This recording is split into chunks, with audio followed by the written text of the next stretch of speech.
Ladies and gentlemen, Lakers Nation, the podcast is certainly not on time, and that is for a reason. I don't know Dolos. Well, let's just announce Dolos and I are. Do you hear that? Do you hear the birds? Do you hear the ocean?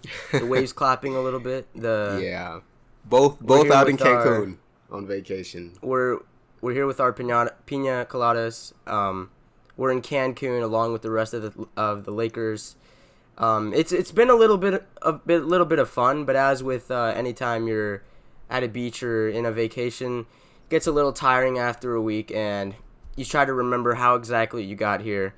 But if somehow you don't know how we ended up in Cancun and not in Denver or Los Angeles, the Lakers did get eliminated about a week ago. Mm-hmm.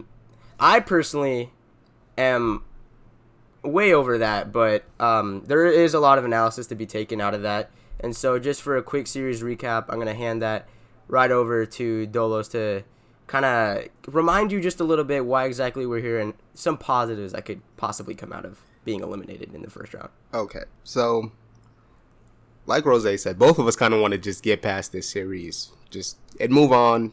Let's talk about the offseason. That was just kind of a disappointing way to end the year. But since I was the guy on the podcast with all of the confident Lakers in 6 talk, the fact that the Suns beat us in 6, I feel like I needed to respond. I couldn't just let that slide without making some kind of comment or response. I wanna give the Phoenix Suns all the credit in the world. They hit shots, they executed their game plan, and they just played with a bunch of energy and a lot of focus. And when the Lakers clowned them, they took that to heart and they came out there and responded, and they got the last laugh. So all claps to the Phoenix Suns. I don't want to take anything away from them, but this series was, in my opinion, was more about the Lakers losing it than the Phoenix Suns beating us. And I know that's kind of weird considering the way we were blown out in those last 2 games, but I want to point out something. Game 5, and I had a tweet saying this as well, so I'm pretty much just quoting my tweet here. Game 5, the Lakers lose the first quarter by 8 points, but they get blown out in that second quarter by 22. They played pretty much even the rest of the way. Game 6, the Lakers lose the first quarter by 22, but then they play pretty evenly. The fourth quarter, Phoenix definitely was making more shots. I tweeted this out while that Game 6 was still going on, but that fourth quarter, Phoenix did kind of take the momentum and roll with it to close out the series. But essentially, the point of that tweet was to stress that over those 2 quarters, that second quarter in Game 5 and that first quarter in Game 6, not being able to have a competent offensive stretch is what cost us the series, and that's why we're here. Because if we could have played even or even slightly behind and not got blown out in those quarters, even without Anthony Davis, we give ourselves a chance to win. But then there is also the injury factory in this series. I just want to stress to Lakers fans that this isn't something that we should be panicking over. We lost to a good team, and we had some significant injuries. We had some chemistry stuff with guys not being able to play consistent minutes, and the rotation was out of whack because of all of that. Like, there was a lot of stuff going on. This was a really weird season. There was a really short off season, and this all sounds like excuses, but I'm just trying to let you know the context to calm you down a little bit in as far as like how you were going to analyze this team long term and going into the off season. This isn't a team that is as bad as we saw in those last 2 games. This is a team that was trending towards potentially getting the number 1 seed overall in the league when we were at full strength. This is a team that had LeBron James as an MVP candidate, and Anthony Davis was not even looking like himself to start the year. This is a team, we weren't ever really fully healthy in this series, but when we were at our healthiest, we had a 2-1 lead, and we were considered the favorites to advance. Anthony Davis goes down in that Game 4. He's not available in Game 5, and he plays like 5 minutes in Game 6. So this is all reacting to a lot of the results, but I think the process was very flawed, and if we can have a better process going into next season, I think we'll end up with better results. I don't think this is by any means the end of the Lakers championship window. I'm not going to lie. I am a bit salty because I think that there was really a chance and an opportunity to go back-to-back here. I think, like, we've talked about it. This bracket was kind of set up really well if the Lakers got past the Suns to make an NBA Finals appearance. And, you know, at that point, it's you know, whoever comes out the East. So it is disappointing that we're here now in Cancun. But, again, this isn't the end of the world. A really good offseason with some smart moves can get us right back in contention. So, you know, that's just the point I want to stress to Laker Nation, that this isn't over for us. Yes, we didn't retire in Cancun. We're just taking a quick 4-month vacation in Cancun. Yeah. So there's always a rebound to be met. But we have done, if you want to listen to us kind of recap the regular season, I believe that was the first episode we did. And if you want to hear like some of the players we thought was pretty, that stood out this season, even though this season was by far disappointing in different standards. If you do want to hear that, that is in the first episode. So, I mean, there's not much to recap in those 6 games. Not a lot changed. Kyle Kuzma definitely changed within those 6 games. And there was, yeah, I mean, I guess it is what it is. We move on. But I guess just one more final closure to end the chapter of this season. There's a lot of learning lessons. And I truly think it was not necessarily necessary, but there's a lot of things that had to be exposed about the Lakers in order for them to fix it, because those cliches where winning fix alls or hides all, that was very true. And I hope this is a wake-up call to structure a lot of things and, you know, make necessary moves to work for a second championship. It's not as cool as a back-to-back, but it is a second championship to be working for. So I guess one question I do have for you, and I guess I can answer it right after you. In 20 years, when we're somewhere in the 30s and 40s, what is one particular thing you'll remember about this season other than, you know, going out early? Man, the thing that's really going to stick with me about this season is just the missed opportunity. Like I said, I really thought that there was a window for the Lakers to, at the very least, make the finals. As we can see, Denver is beat up right now. They're not very healthy, and they're having some struggles. I think that could have been a favorable series for us in the second round. So just this feels like a lost chance at Banner 18, and that's what's going to stick with me 20 years later, that this is the one of the ones that got away. For sure. I completely understand. But just in my opinion, I had my expectations low for a reason, because I just had that itchy feeling on like the back of my head. So it's not like when they lost, I was crying in my bed and playing like Juice WRLD for a week straight. It's not like any of that was happening. But you know, I think one thing that I'll remember about this season has absolutely nothing to do with the playoffs or anything with that. It was basically just going to my first Laker game, although it was in January and there was like 50 fans in Toyota Center. I got to see, like, thank goodness I went to that game, because we saw some iconic moments like Montrez getting a putback, a reverse putback, and of course the LeBron no look to Dennis Schroeder, which might be the last time that'll happen, but we'll get into that later. But I am appreciative of going to that game, and I think that'll be obviously it's going to stick out with me the most because it's my first Laker game, and hopefully the first of many. And next time, one day the dream is to go to a Staples playoff game. Oh, that's probably going to cost, like, those are, yeah. That's a whole different story. But, yeah, even without fans, it was exciting. And, technically it was Harden's last game as a Rocket, so I was part of history, and I think that's sort of kind of cool, I guess. But, yeah, that's basically what stood out to me. Do you have any final thoughts on this season? Any epitaphs? Yeah, well, I just want to say we're going to have a long off season, so, maybe there's a chance we do come back and talk about the season a little more. Just do like a season report cards for each of the players, and discussing kind of who we want to bring back just talking about the season in that way. But yeah, this season I'm ready to throw dirt on it and get moving on to 2022. All right, so we've officially gotten all the dirt and the shovel and dug the grave. We'll leave it be for however long it should be. And now we are flipping the page onto a new chapter and ripping the rest of them away. So here we are in the off season. A lot of metaphors so far.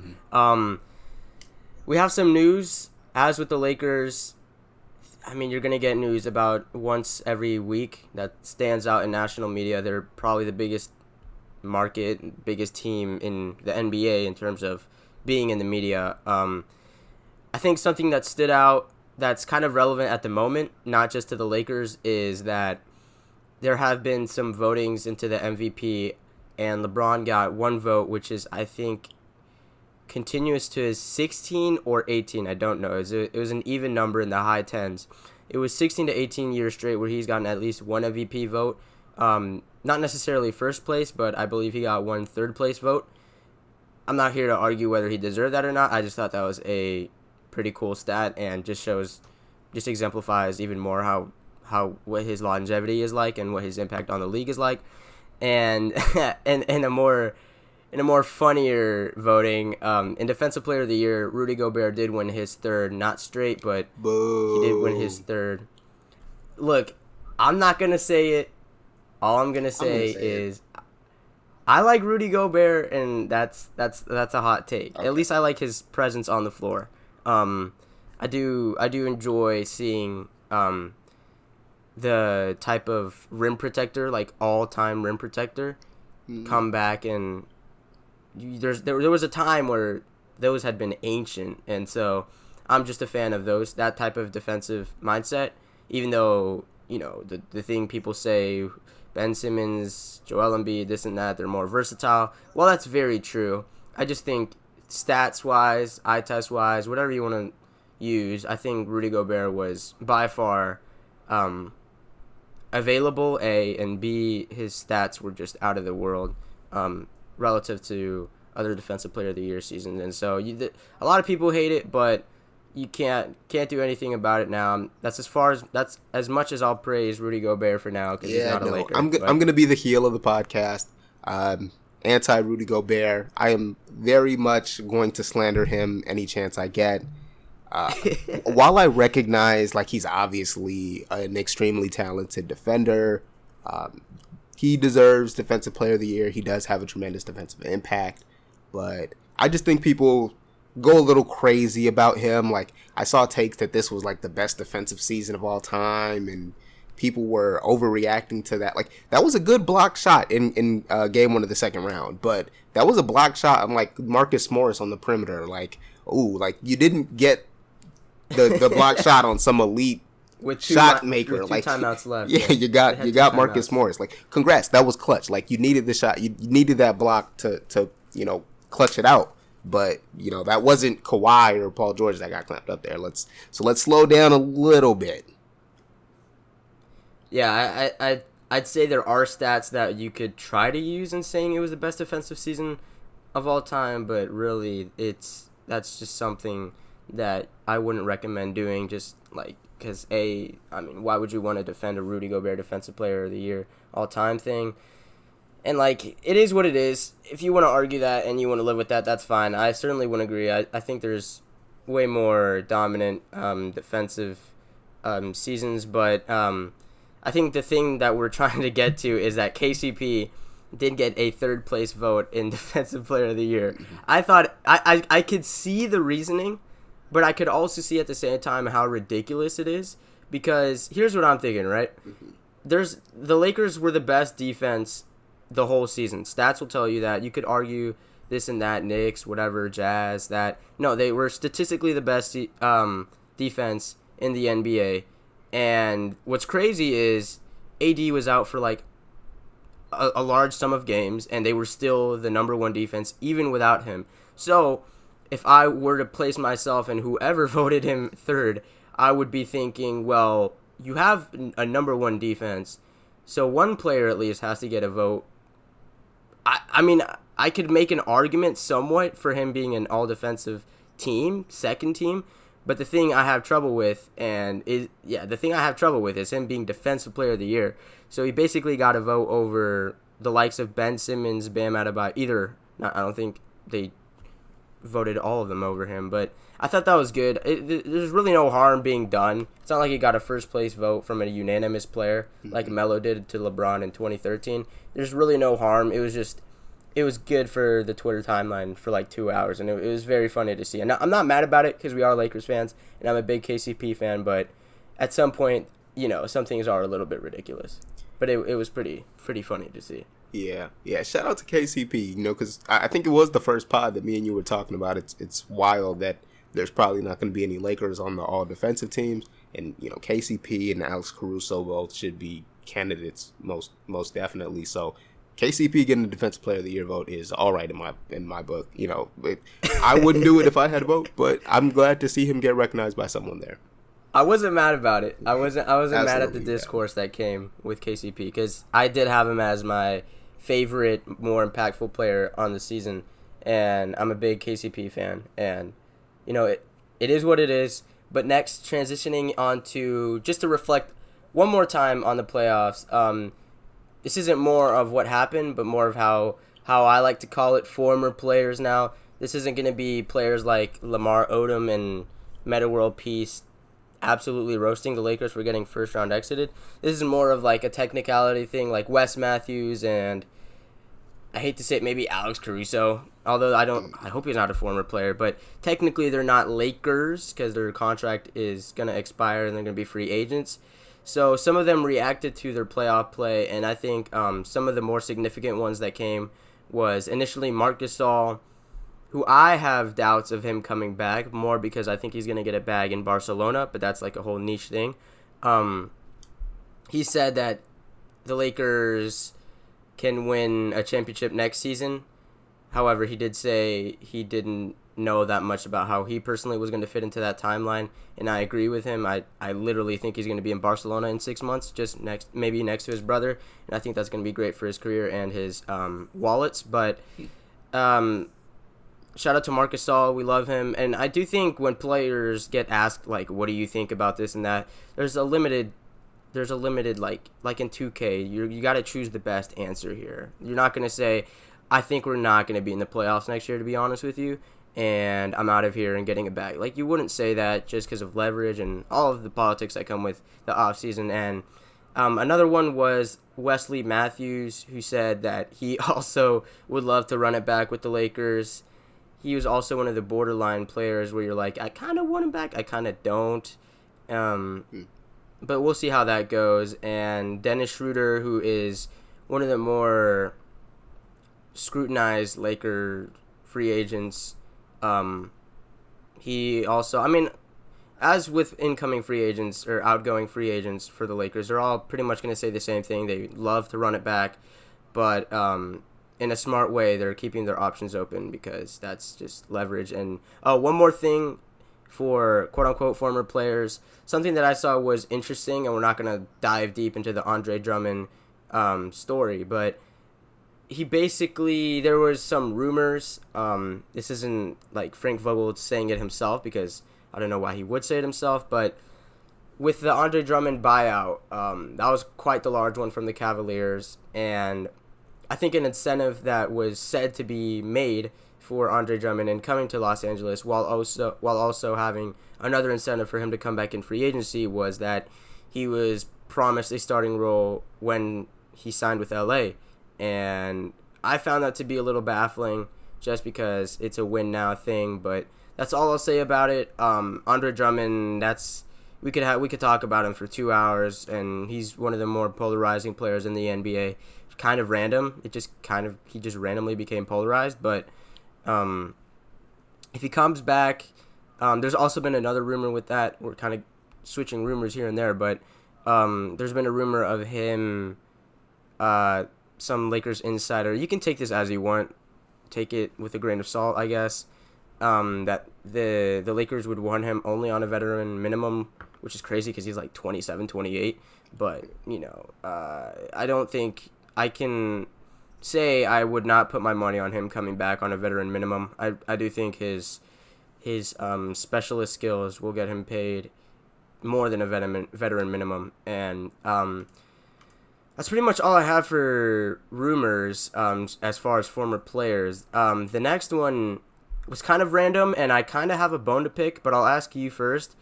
I don't know if there's many different opinions you can have on this, but what do you think about LeBron changing from 23 to 6, and I guess additionally AD keeping 3 and not going back to 23? So, like you know, I'm a huge LeBron fan. Honestly, more of a LeBron fan than I am a Lakers fan. Just to put that out there and be truthful. That's fine. Like, that's respectful. So when AD first signed and there was the initial rumors of LeBron's going to be changing to 6 and AD is going to be getting 23, I was super hype about that because, you know, I already have a LeBron James 23 jersey from when he initially signed from his first year with the Lakers. So I was super hype at the idea of that. And I'm like, okay, I'm about to get the 6. I'm about to get AD 23. And then Nike axed it just because of jersey sale reasons and whatever. So I'm like, okay, I'm going to wait on it because they were kind of hinting that they were still going to do the change, but like in a year. So I was waiting to get an AD jersey because I want the AD 23 instead of number 3. So the fact that he's now switching to 6 and AD still going to keep 3 anyway is like, it just kind of feels like a moot point. Like, I'm not quite sure why it's going down, and it's brought up the discussion of like, oh, there is or is no way that he's going to get both numbers retired. And oh, I have a bone to pick with that, but I'll let you finish. Like, for me, if AD wasn't going to be switching and taking 23, I'm not quite sure why he's switching to 6. Like, I want to wait and kind of see if he's going to do some media thing about it or just make any comments about why he's switching to 6. So till then, I'm just going to kind of like hold out on really responding. I'm going to get a LeBron James number 6 jersey anyway. And, you know, just going to kind of not really react to it. Don't really have too many strong opinions about it until I hear from him on it. I do have one quick question. What, you said you had a 23 from his first jersey. It's going to be pretty wild if we have the same jersey, but what color was your first jersey from LeBron on the Lakers? So I got the yellow one. Oh, you got the yellow one. Yeah. Okay, because I literally do not know anyone that has the... Do you remember the Magic Johnson purple pinstripes? Yeah. Oh, God. Everyone hates them. I'm a huge fan of them, and I got one of LeBron, like, in Mexico. Why? Because I think they look really good, and it's going to be super rare. Let's be honest. Because, A, he's switching from 23, and B, literally no one likes the purple pinstripes except for maybe me. And, yeah, that's just a niche thing. But I do have, like I said, a bone to pick. Super random. Like, it was to the point where I was replying to Twitter replies, and that's something that I do when I'm super passionate about something. And it's kind of weird that I'm passionate about LeBron switching from 23 to 6. Number one, people were reacting because LeBron, I don't think himself, but a lot of people were branding it as, oh, it's a Space Jam thing because he's wearing number 6 in the movie. So he's kind of like halfway. I mean, honestly, he probably is marketing Space Jam with the change to 6 just because of timing. Although the thing that a lot of misconceptions are happening with a lot of people, like people that just hate LeBron, I mean, you can't really argue with people like that because you're not going to change anyone's mind. But something to be clear, he's been wanting to do this since 2019. Like you said, it was kind of a welcoming gift when AD was going to come. And when he did come, Nike was like, yeah, I don't know about that. That's going to be a lot of money that you're probably going to have to pay for and we're going to have to pay for. I thought that was a wee bit lame, but that's a different story. Now, yeah, like I said, that was in 2019. So it's not like LeBron lost and was like changing my mindset, Space Jam this. And some people were saying he just wants attention. No, he's been wanting to do this. And the opportunity finally came where he could even do it. So that happened. Number 2, the jersey retirement. A lot of people, like, some Lakers fan pages were like, would you want the Lakers to retire 23? Do you think 6 is going to be retired? If you think it's not, I'm here to spoil your dreams. Because if he plays at minimum 2 years with number 6, it's getting retired. The 23 is getting retired. A lot of people were comparing it to Kobe, where 8 and 24 got retired. There couldn't be a more different story between Kobe and LeBron being a Lakers player. They have complete opposite stories. One was traded early in his career, and one came towards the tail end of his career. I hope it's not the tail end, but I literally said it's guaranteed that at least 23 will be retired, and I said it's more of an off-court thing than it is an on-court thing. Him winning the championship pretty much sealed that happening, and the 23 being retired, and 6 if he plays at minimum 2 years. Although that would be really weird if someone else wore 6 after LeBron, because it'll mess up your mind, like how KD someone wore 35 after KD. That was kind of weird, but it's gonna be retired, and the reason why is his relationship. It's all a team decision, and like a lot of the Lakers organization has gotten some scrutiny over not retiring George Mikan and a lot of the Minneapolis former players. So yeah, it's a team decision. LeBron, I'm not going to say he saved the Lakers from collapsing, but he accelerated a lot of what the Lakers meant, and it had been since Kobe had pretty much retired and torn his Achilles, which it pretty much put a fork on the road for the Lakers getting another championship. LeBron came, he did that, and he did say what he was going to do and get a championship. But with the off the court thing, his relationship with Jeannie Buss is up there, and just what he means to Lakers history relative to this era, it can't be stated enough. And I mean, yes, when you're retiring a Lakers jersey, that means probably the most respect out of any team in the NBA, just because there's the likes of Jamal Wilkes, Kareem Abdul-Jabbar, Wilt Chamberlain, Kobe Bryant, Shaq, hopefully Kareem, one day. All the greats. This is literally all-time players, so I can see the mindset of arguing his on-court play has not gained him to have his jersey retired, but I hate to say it, but it's really not about what he did on the court. It's what his impact is on the Lakers organization at the time, which Magic literally left the year LeBron got injured, and they were down tremendously until AD came. So I did, just to kind of close that little ramble, I did tweet that I hope that LeBron, in his meeting with Jeannie Buss, whenever the time comes and they talk about the jersey retirement, I mean, hopefully at that time some other jerseys are retired, and I do think AD, if he sticks for long, I do think he'll get his retired. Kind of weird, again, with the 3 and 23. We don't know what's going to happen with that, but I did sneak in a suggestion to LeBron in this scenario where he has his meeting, where he could, suggest, just slightly suggest that Powell and Michael Cooper also get their jersey retired. He doesn't have to, but I would certainly love to see their jerseys in the rafters, because I'm a big Michael Cooper fan, and I think Powell, he's gonna get his jersey retired. It'd be a travesty if he doesn't, and I don't think anyone's worn 16 after him. I must be mistaken if he has, but I mean, it's just awkward with him because he's not really retired. He's playing in Barcelona. But that's enough of my jersey, my super niche jersey. No, I'm actually glad you ranted about that. Do you have a comment? Because I now feel strongly about this. I now actually have emotions behind. See, it's super weird. Because it does bother weird. me. People really like to just psychoanalyze a lot of the things LeBron does. Again, he's a 37-year-old. He just does stuff. He's weird. He's kind of corny. I feel like there's no point. He literally has 3 kids. Even if this is a jersey change to kind of market Space Jam, who cares?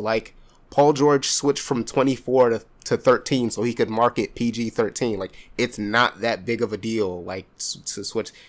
So that's just corny that people are weird and hating about this. Beyond corny. And I'm kind of with you on I think both will get retired. I think 23 is a lock to get retired, but I think the Lakers are a real family organization in that when they go to retire LeBron James' 23, it's going to be kind of a ceremonial thing to also retire 6, because it'll be okay, no one is going to come play for this organization and wear your jersey numbers.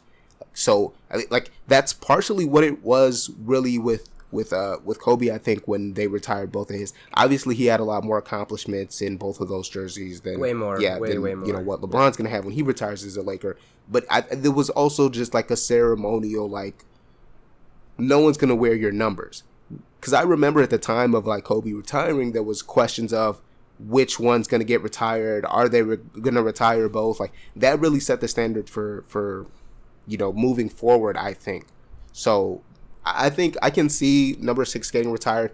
I wouldn't be surprised if it doesn't. Like if LeBron finishes his career, I wouldn't be mad. Like I wouldn't be upset about There's it. no But reason to be you mad. know, I kind of believe that too. I think Jeannie would just have it be a ceremonial thing, and you know that'd be cool in my opinion. I have no problems with that, and I think people are just too sensitive about anything LeBron James. So I'm totally with you. I now have strong emotions, and I might just go argue with people. I might go argue with people in Twitter threads about this now.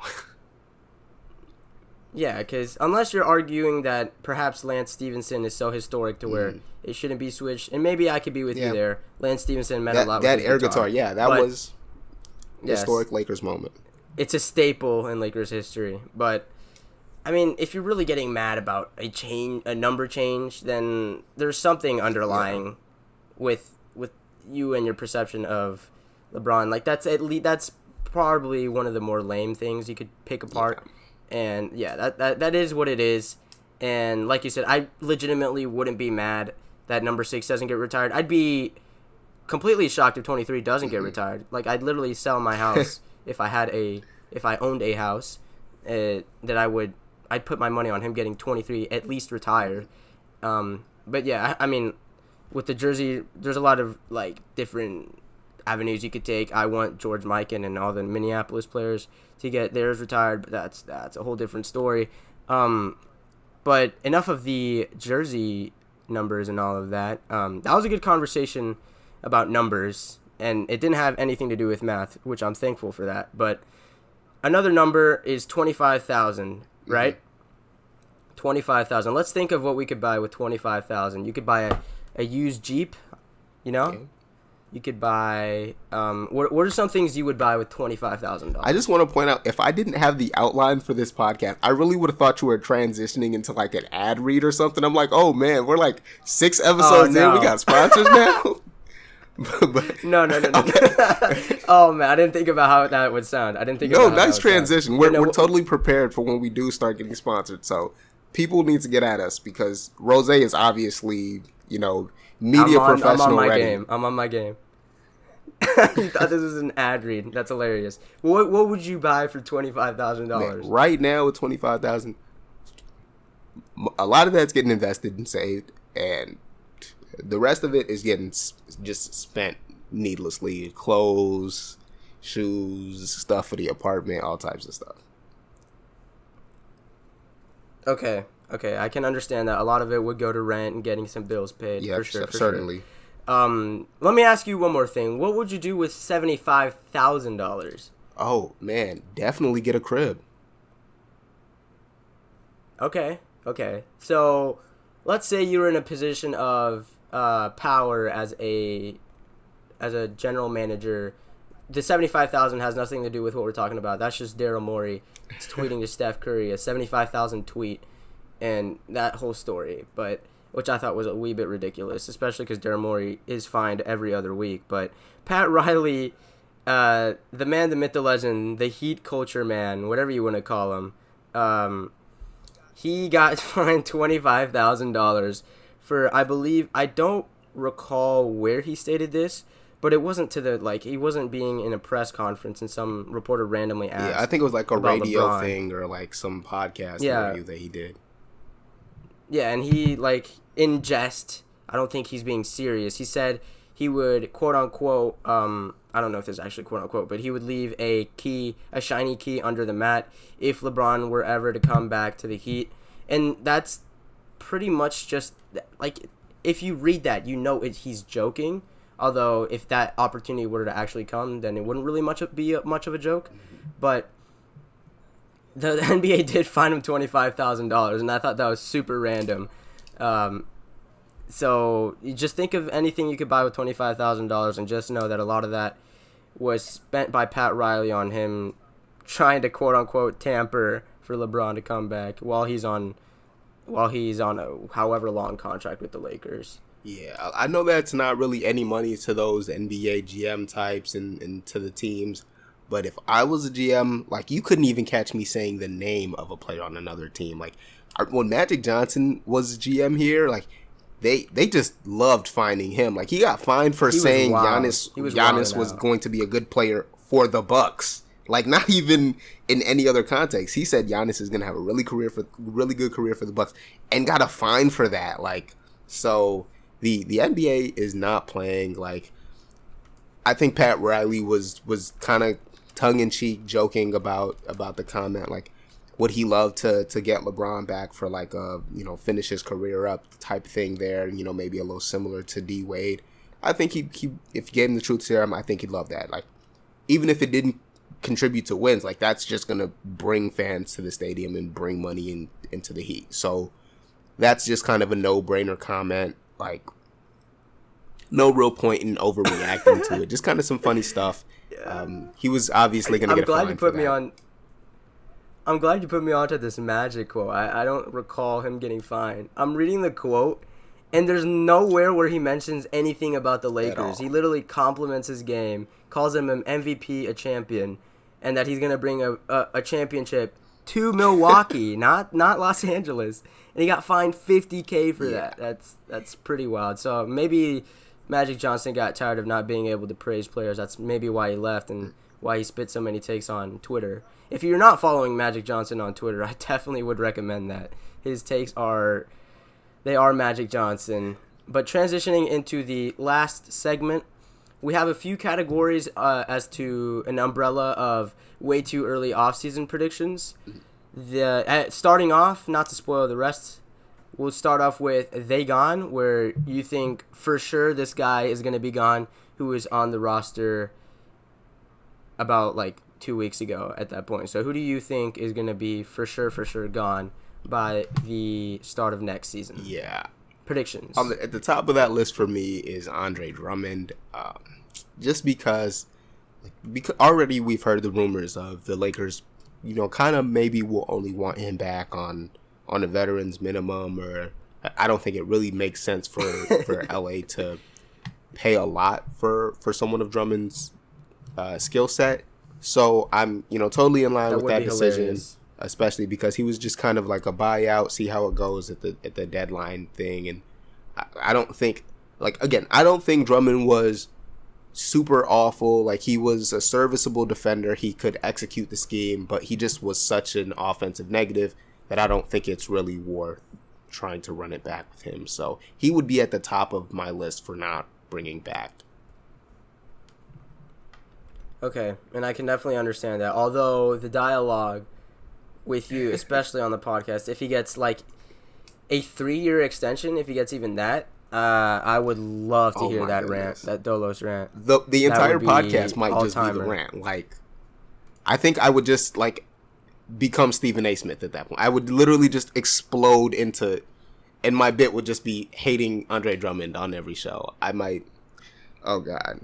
Please, just don't even speak that into existence. We've spoken some things into existence on this pod. Let's not even. I'm cruel enough to manifest it. I'm cruel enough.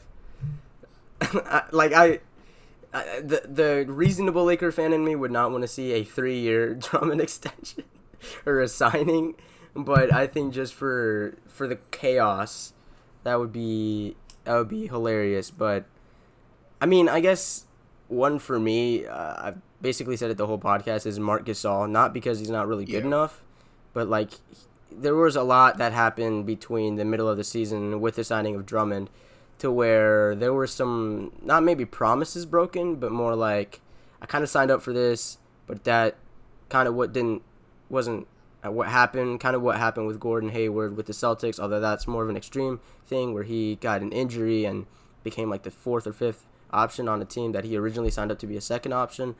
I just don't think Marc Gasol really would want to come back to the Lakers unless he's truly wanting another championship. Like, if he didn't have a championship in his belt with the Raptors, maybe I could be, convinced that he would come back. But, I mean, I think what's best for him is, like I said, he apparently FC Barcelona, their basketball club, in which his brother is also playing for, and they're pretty good because they are Barcelona. I do think it'd be cool for him to get his bag in Spain, be with his brother. I think that'd be good for him. So I guess it's more of a random, and that's kind of like an easy way out type of player. Like I could have said Alex Caruso or something, but I just wouldn't believe that. But I guess Marc Gasol would be my guy who's like, I really don't think they're going to come back. Although I wouldn't be mad at him coming back. I'm not like Dolos, who would be mad if Drummond came back or something like that, especially for a great amount of money. But I do think the Lakers will move on from Marc Gasol more as like, not like you're getting fired, but more like we're kind of parting ways type of deal. Yeah, and interestingly enough, it's kind of funny that he was speaking on not being sure if he would return, because he actually is signed through next season. When the Lakers signed him, they actually gave him a 2-year deal. That second year, I think it's guaranteed. I'm looking on Basketball Reference right now. I'm not seeing anything about it. How did I not know seeing this? I anything thought he had an MLE. about an option or anything like that, but he could always kind of like do the retirement route where I think the money goes off our books, but we still pay him or whatever the case is, and then he can just go play in Spain if that's what he wants. To be honest, Gasol, he is one of, if not the oldest player in the league, so it's kind of trending this way for him regardless. There were stretches this year where he just kind of looked like, it's about that time for him to hang it up. He can still provide a good veteran presence. He can still be a spacing option. He was probably our best passer when LeBron went down. So I wouldn't be mad at him returning if he does decide to stick around in the league and the Lakers want to keep him around. I imagine Jared Dudley is probably gone considering the injury he had and just kind of his age as well. So, if Marc Gasol sliding into that veteran bench guy role wouldn't bother me at all. Yeah, I think I don't know how this whole season I wasn't aware that he signed a 2-year minimum. I don't know why he did that, but my point still stands even with him being on the books next year. I just don't foresee him. I think he's too good to be in that Jared Dudley role, but he's not exactly good enough in his play style to really fit into many teams. Like, he could start for, I'd say, five teams, and that'd be good. But I truly think he's just an anomaly in terms of how his international stuff works. And, if this is the last season for Marc Gasol, I do think he will be a Hall of Famer. I don't know if that's a hot take, but I do think his international impact, especially with Spain and their national team, and just with him being an international impact player, I do think he will be a Hall of Famer. And kind of sad that if this is the last season, like I said, that it didn't end with a championship with the Lakers, which would be cool to see a former player's brother win it. But, it is what it is. Sometimes just things don't work out that way. And, I mean, funny enough, Mark is younger than LeBron, which is kind of wild. But to the next category, we have the in-betweeners, maybe this, maybe that, the maybe come back. There's a lot that could be said about this. You could pretty much say this for almost every outgoing free agent, but which one stands out for you the most?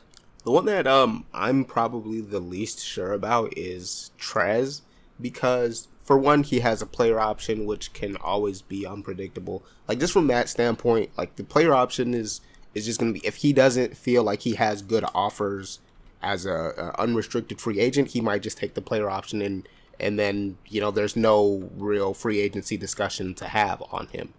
But his year was mixed. I think he was solid. Like, he had a good year up until like the Drummond stuff. Like, he was a good productive player. He was one of our better offensive players. Like, he could put points on the board.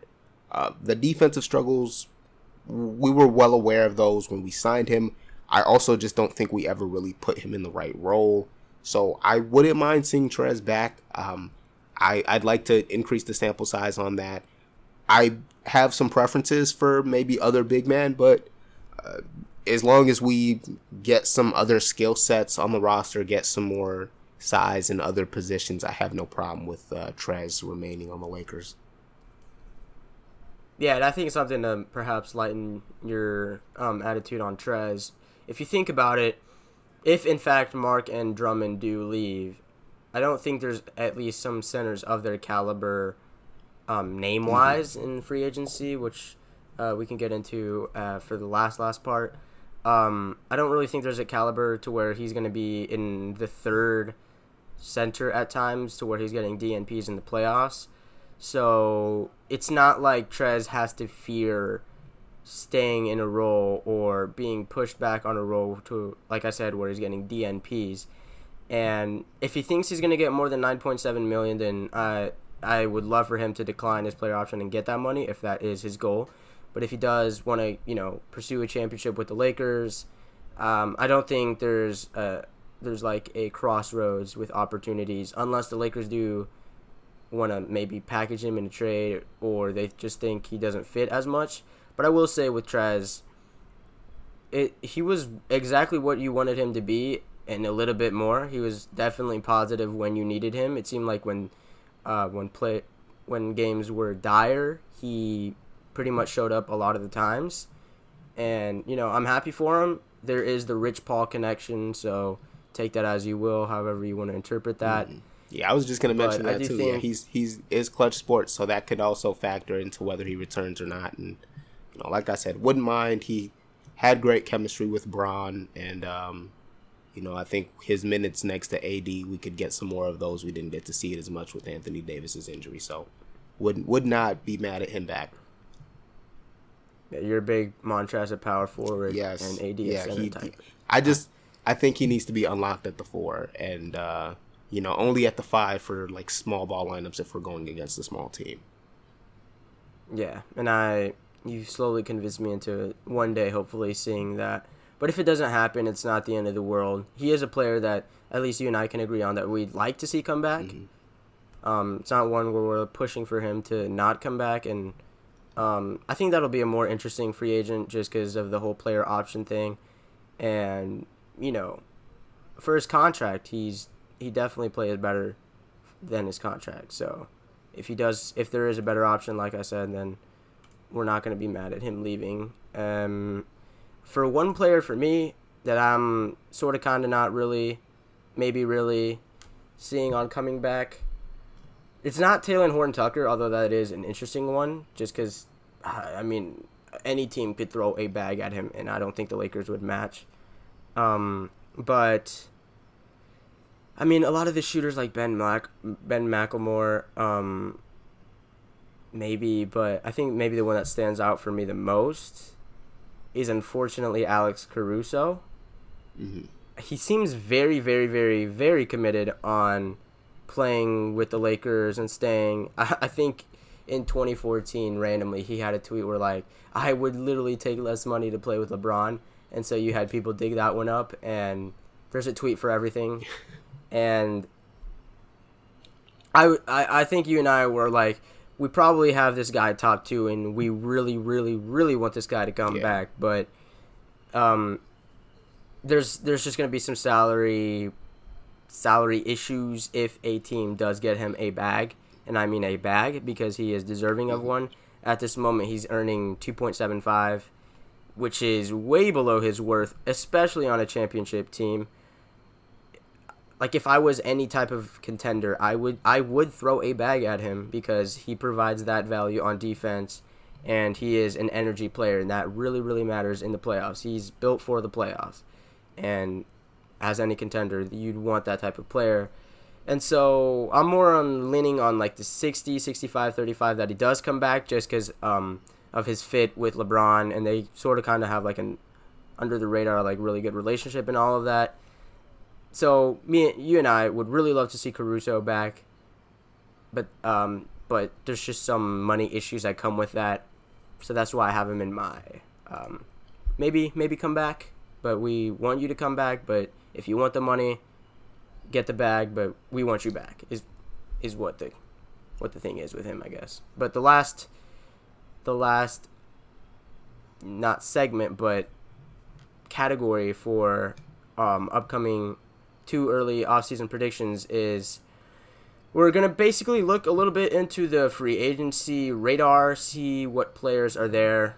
I guess, do you want to address the Dame Lillard to LA type of ordeal that happened for a little bit? Yeah, honestly, it was more just kind of like fun Lakers hopeful, wishful thinking stuff. Like, there's not a realistic avenue to trade for Dame. Like really, unless he puts out the demand, like strictly is like, I want to be on the Lakers, or something of that sort, and they, knowing how Portland and that organization feel about him, and maybe they work with him to just get him where he wants to go instead of maximizing the return. I think that's really the only avenue to make it happen. But wishful thinking, if it happens, it happens. I'm not considering it like I don't think it's gonna happen. Not holding my breath. It's not gonna happen unless he literally recreates Anthony Davis's actions, and even Anthony Davis, with knowing that he wanted to be in LA, the return on him was unprecedented, and there's certainly not that package available for the Lakers. So something incredible, out of this world miracle would have to happen for Dame to come to LA. So I'd say try to tamper your expectations on that happening, because I mean, it's not gonna happen unless, like I said, something incredible happens. But I think that's as much as we'll address the Damian Lillard to Lakers rumors, if you even want to call them rumors. But looking at the free agency list, I believe we both have it in front of our eyes. What are some names that pop out? I think one for me would be, Chris Paul. We'll just address the top free agents, I guess. I don't think any top free agents, like a DeMar DeRozan to the Lakers, wouldn't exactly be smart for the Lakers, because if you want a third star, you kind of want him to be more of like a, I don't know, the spacing kind of just kills me there. And I know I'm a big DeMar DeRozan fan, and I think his playmaking, especially in the last few years, has been more than impactful, and I think he's gone under the radar for that, most definitely. But I think some of the spacing issues that the Lakers have dealt with, even when they won the finals, DeMar DeRozan does not fix. And I believe that those issues are more like scary than DeMar DeRozan and his playmaking and substituting for a Schroeder type of playmaking off whatever you want to call him. I don't know. I don't think it would be smart for both sides is what I'm trying to sum it up to. But any top free agents that would be like marquee names stand out for you as possibly even coming to the Lakers? Yeah, I kind of feel the same way about the DeMar DeRozan thing. I was honestly, like, at the time during the regular season, in the back of my head, just really wishfully thinking, both fingers crossed, hoping that he got a buyout with the Spurs, because I don't think he's returning there anyway. Yeah. And I'm like, I would love for him to come to the Lakers. And DeMar DeRozan, I think he's a LeBron fan. Like, he's a fan of LeBron. Around the offseason, when there were some slight rumors of the Lakers potentially being interested in trading for him, like, he was on JJ Redick's podcast, like, it would be an honor. He's from LA, so he's talking about, his playing for his hometown team in the Lakers, and then, also being there with LeBron and whatnot. So I wouldn't be super surprised for us to go after him. I just not really sure what the contract number would be for him. I agree with the spacing concerns, but that type of shot creation and, his increased playmaking ability would be interesting paired with this team. But I didn't, like you said, I didn't really look at the top tier of free agent list. I think those guys are a bit out of reach, just considering our contractual situations, and we have some guys on our roster that we need to figure out before trying to kind of pursue these guys. So yeah, most of my people I had in mind or picked out are fairly lower on the free agency list. Yeah, I guess one more thing about the top free agents, the Lakers, they get a lot of flack for not trading. Oh, you didn't trade THT, which people forget that it was also KCP and Schroeder in that package for Kyle Lowry. I don't think Kyle Lowry would have made a difference regardless, but I think Kyle Lowry, in terms of him coming to the Lakers, the money really wouldn't be there for what he's worth unless he would take a major pay cut, which I don't think he will. I think teams like the Miami Heat who have that type of space, maybe Philly to go back to hometown type of thing. I think they're certainly more on the top half of his targets for him. I just want to address that real quick because I kind of like I've tweeted about this. It's been something that's annoyed me since the trade deadline. Like the people who made it out like it was such a no-brainer that the Lakers should have just like traded everything for Kyle Lowry. Like I think that was absolutely ridiculous because would Kyle Lowry have been a decent addition to this team? Sure. Like he would have been such an improvement on Dennis Schroeder. But at the same time, like you were also asking us to give up Dennis Schroeder, who was a contributing piece to what we were doing in the regular season. They were asking for, I think, like, you know, either like Trez to make the salary work would have also been in the deal. Like THT, who's, you know, pretty much our last like young asset, and then also a, you know, a pretty good prospect in his own right, on top of like what is pretty much our last draft pick. That doesn't sound like a lot for someone of Kyle Lowry's caliber, but when you consider that we were going to be trading for Kyle Lowry for pretty much just the last few months of his contract, where he was also strongly hinted to prefer going to Miami. He has a close relationship with Jimmy Butler. On top of that, we would then need to re-sign him to a pretty significant deal. I just don't think it was a no-brainer, and the front office has earned some benefit of the doubt that I trusted their decision to not make that trade. So, want to completely bury the whole Lakers should have traded for Kyle Lowry thing. Would he have helped? Sure, but like you said, I don't think he changes anything about the results.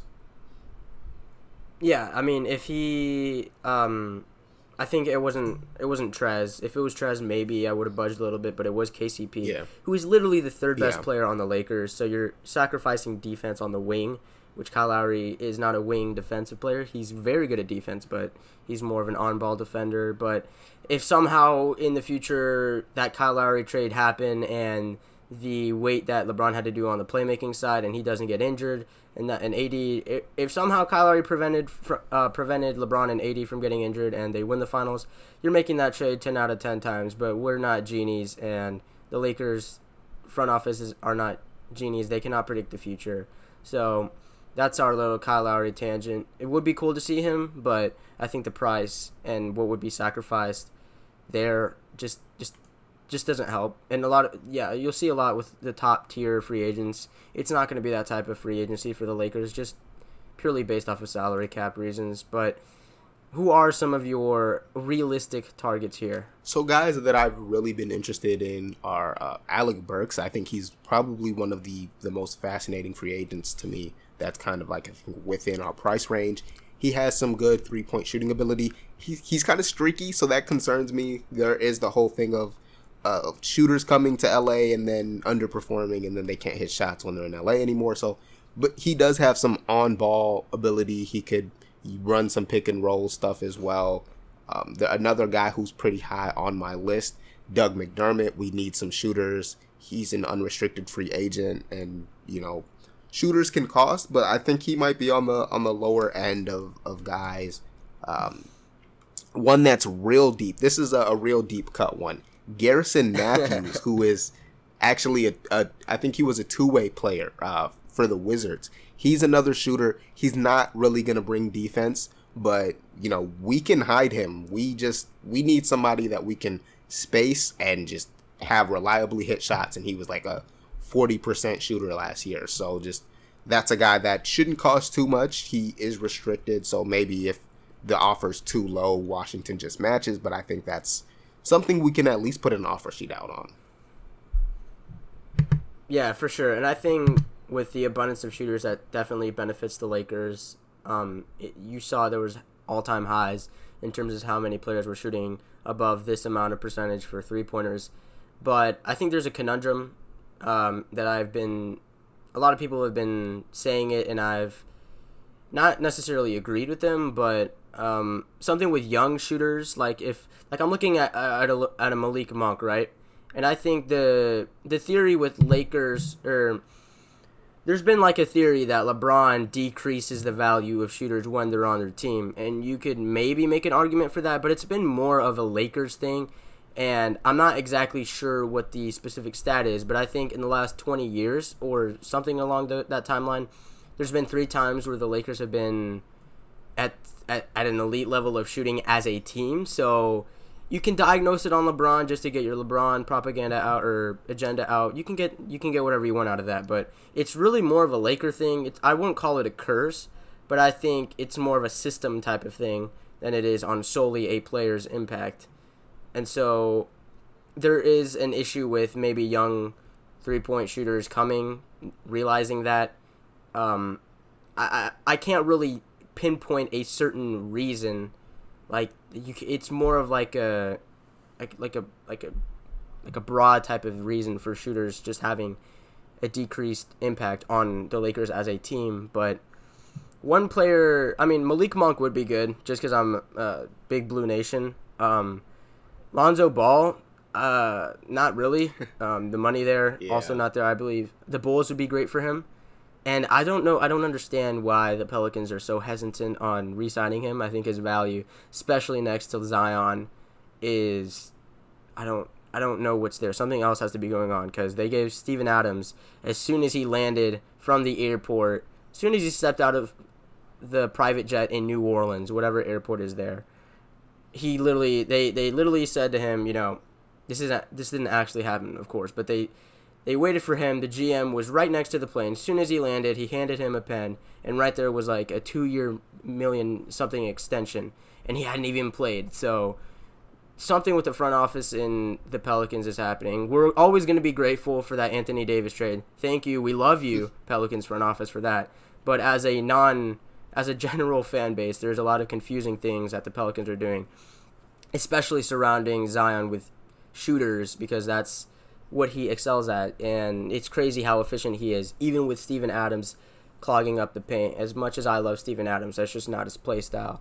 But Malik Monk is one that would be interesting because he is, I believe, 24, 23, something like that, and he had some issues with the Hornets, not last year, but I believe some years before with some personal issues, and I'm glad he really got a rebound because some people were already labeling him a bust. I didn't think he was. I think his value is what it is. He's a very good three-point shooter. He'll score 40 every now and then, and I think that's valuable to some teams, especially the Lakers, who don't have anyone really on the bench currently who can give you a random 40. Yeah. You can find value in that, but again, I think the contract a lot with these players is odd. So, I mean, maybe one. They're right next to each other, but in terms of their current salaries, they have the exact same salary as Enes Kanter and Rashawn Holmes. I would like Rashawn Holmes on the Lakers, although I do think he will get significantly a greater amount of money than Enes Kanter, mainly because of his spacing as a big man. And another thing with the big man, if you're going to sign one, then I think whoever the Lakers sign as a big man, if it is a big man, I think that'll pretty much determine and give us a signal that AD is yet to fully transition as to a center for the whole regular season. Mm-hmm. But those just shooters. I'm seeing Wes Matthews. He'd be okay to come back, but I think that'd be at a veteran minimum. Agreed. Markieff, I'd love to see back just because I'm a big Markieff guy, but. What are some other names that you're eyeing a little bit here? Yeah, I'm looking through. I'm a bit underwhelmed by the class of big men that are here. There isn't anyone I'm super ecstatic about. There is Gorgie Dang, who probably might get the most excitement out of me just because he is a stretch option. He has some size, so he can play next to Anthony Davis. He's also used to playing next to other bigs because he played in Minnesota next to Cat for a while. So I think that would be a pretty useful addition if we could manage to get him. He got bought out by the Grizzlies. We didn't get him, which upset me at the time. We ended up with Drummond instead. But there you go. Can't help myself. But yeah, looking through, the free agency class, it really is underwhelming when it comes to big man. Serge Ibaka is maybe another potential one, a guy who can stretch, who can trust on defense, but he did have some defense. He had some health problems just staying upright for the Clippers this year, so who knows how that could go. I saw someone a second ago that I was interested in. I'm still scrolling through the list. If you want to stretch, if you want to like a stretch, just purely based off of that, Alex Len maybe, but we're getting towards the bottom of the barrel. No, I'm not interested in Alex. And that's, as you know, I watched a decent amount of Wizards games because I am a Westbrook fan. Not interested in adding Alex Len to this team, to be honest. That's we're certainly reaching for a little bit there. But if you're dying hard for a stretch, and he's not really a stretch, he just has good 3-point percentages off of 0.3 3-point attempts. I believe he averaged 32% this year. So if you are dying for a stretch, then I think that'd be one of the more viable options. But yeah, the center, Willie center market, Hernangomez purely would center. be better than him out of New Orleans. Yeah, Dwayne Dedmon. I really like Dwayne Dedmon a lot. I he's love old. me some Dwayne Dedmon. He's 32. Let's calm down. I'll pass on Dwayne Dedmon. He had some nice stretches trying to revitalize himself in Miami, but I definitely want someone a bit younger. That would be my preference here if we're adding other bigs to this group, because I'm kind of tired of doing the whole like add a veteran big to the team and then swap out. Like we had JaVale and Dwight last year, and now it was like that got us to finals. What did that result in? A finals. They both got a ring. Both of them are significantly better than Dwayne Dedmon, though. So yes, but maybe if one of them jumps into the market, I don't know if Dwight. I think both of them are actually free agents. Dwight. Hey man, a reunion. Sorry for the letting you go, but we're still open, kind of like a breakup type of thing. We're still here. Huge Dwight fan, huge JaVale fan. Love them both. Would certainly take them back. Well, probably Dwight more so than JaVale, as much as I still do love JaVale, but. Yeah, I'd probably go. Duncan Robinson is another potential free agent. I saw that. You sent me. Did you send me the podcast tweet? Yeah, we talked about it in. That was chat. you. Yeah. That was hilarious. So for those who don't know, this is kind of like a half rumor, half joking thing. But there was a trend on Twitter that happens like almost a week where like there's a hashtag. Oh no, it's Best Friends Day. Yeah. There's national days for anything. But there was a National Best Friends Day. And in Duncan Robinson's podcast called The Long Shot, which was branched off of JJ Redick's The Old Man and the Three, big fan of that podcast. Both of them, actually. I think his friend, I don't know his name, but I know they go back to like prep school and high school and all of that. I believe I truly, genuinely don't think Duncan Robinson runs his own podcast account. So I think his friend was maybe digging for some controversy in that sorts, not negative, I can't say the word, negatively, and it was just more in a joking manner, but he basically posted Duncan Robinson and LeBron, and with the caption, National Best Friends Day, and some Heat fans were up in arms about that. I thought it was more funny than serious, but, hey man, if Duncan Robinson would sacrifice getting less than $20 million, I wouldn't mind him. That'd be probably the best type of shooter you could get in this class, at least. Yeah, if we could get Duncan Robinson, like I might really have to go to LA to see a game at Staples, because LeBron running pick and roll with Duncan Robinson, like that's it. Anthony Davis is averaging 30. You no longer are able to help. Like it's just over. Yeah, and I mean, you're kind of teasing me here, kind of getting me a little excited on the Duncan Robinson train. Look, there are shooters though in this class that we can add. Like Bryn Forbes is here. Yes. Wayne Ellington, who I'm also just seeing now, like that would be a tremendous add. Kent Bazemore on a lower tier, like I mean, no, thank you, I'm good. Fair enough. Nicolo Melli, like. There are guys here. Ooh, yeah, I'm seeing a random. Would you want a Melo and LeBron reunion from the Olympic teams? That'd be super random. I mean, he is a scorer technically, kind of. Yeah. So I mean, that could be an under the radar one because I think he understands that Portland isn't really going in the right direction. So I mean, now that I'm manifesting it, I'm kind of slowly convincing myself maybe Melo does go to the Lakers. Get him to LA. You know he loves. Honestly, for Melo, I really have only 3 teams in mind that he should consider for free agent. He either needs to come to the Lakers and come play with Bron, he needs to go finish his career with the Denver Nuggets, or he needs to go finish his career with the Knicks. They're not taking him back, bro. They're not. I don't see why. It's been so long. No, well, the Nuggets, they literally throw shade at him whenever the shade on their radar it's insane, because like whenever they post any highlights, any all-time list, any of that. And even their fans, they're like very unforgiving about Nuggets fans. Like one of the kindest type of people. Shout out to Asher. They for some reason they just have a beef with Melo, and it's not like he went out on, like he didn't pull like the decision type of thing. It wasn't crazy, but I think Denver is definitely 30th on the list of him coming back, just because the relationship just seems a little iffy for me. I'm just saying, but I'd love to see yeah. it. I think it would be. I'd love to, great heartfelt moment to end his career. Perhaps, maybe on a one day, but I don't think he likes Denver like that. To be honest, That could be true. But yeah, I think the love, there's definitely no love lost there. But I think throughout the rest of the off seasons, we're gonna make some type of player profile specific where we aren't 1 week out from the playoffs and we have some recency bias, seeing them shoot absolute bricks, and we're like shooter this, shooter that. And maybe some more veterans throughout the future would make some more sense, although shooting will always be a need. Yeah, shooting. Yeah, but I'm looking through this list, still looking for shooters. Evan Fournier, bring Danny Green back.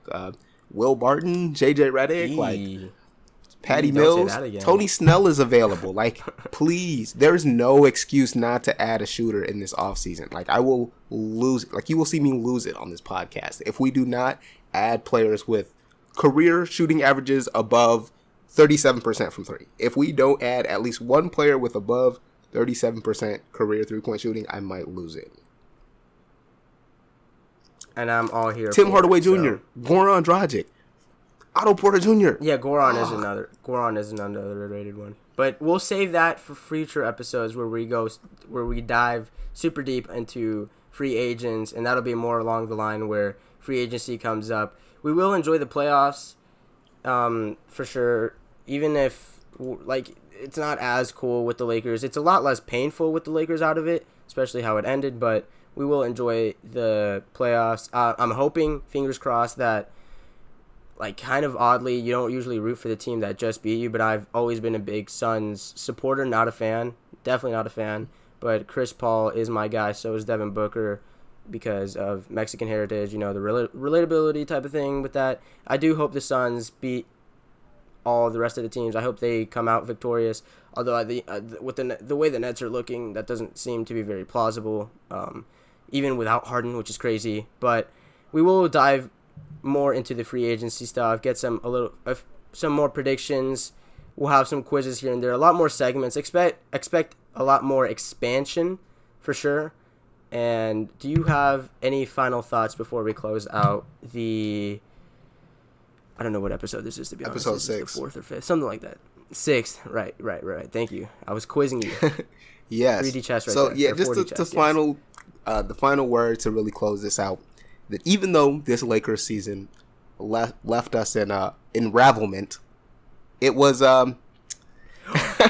it was. Oh no! I forgot. Wait. No. Before you go. You guys aren't gonna get this. We're not gonna explain it. But even though the Lakers, no, I'll let you keep going because I lost mine. You keep going. Yeah. So even though this Lakers season left us in unravelment, there were some good moments to look back on, and we'll do that in some future off-season pods.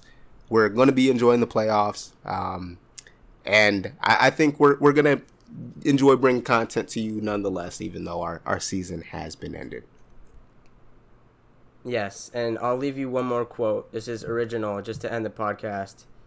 With every majuscule L comes a majuscule W. You can write that however you want. If you want to get it tattooed and send it over, I wouldn't recommend that, but it's certainly a quote. Just put my name right there, ROZE. I'm basically Socrates remade. So thank you for listening to the podcast. If you did enjoy any of the last hour and 15 minutes, make sure to leave us a 5-star.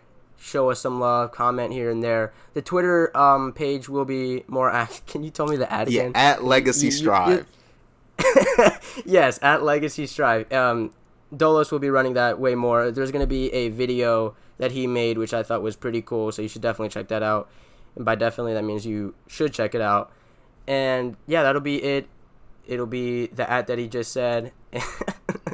And if you want to check out any of us individually, Dolos just came out with a Western Conference first round exits. If you want to be in more pain, somewhat, you can watch that video at the layup line. As far from me making a comeback, I am planning to make a video in June. The thing is, the whole idea and starting again is the hardest part of like starting and restarting again. So that will happen, and I do plan to do a little more. Like I enjoy graphics, like graphics art and all of that. So I like, as you see on the thumbnail, there's a lot of minor details. It's art. It's an art, but yeah. Thank you for listening, and hopefully Cancun serves us well and a second championship comes next year. Am I right? Facts. Absolutely facts.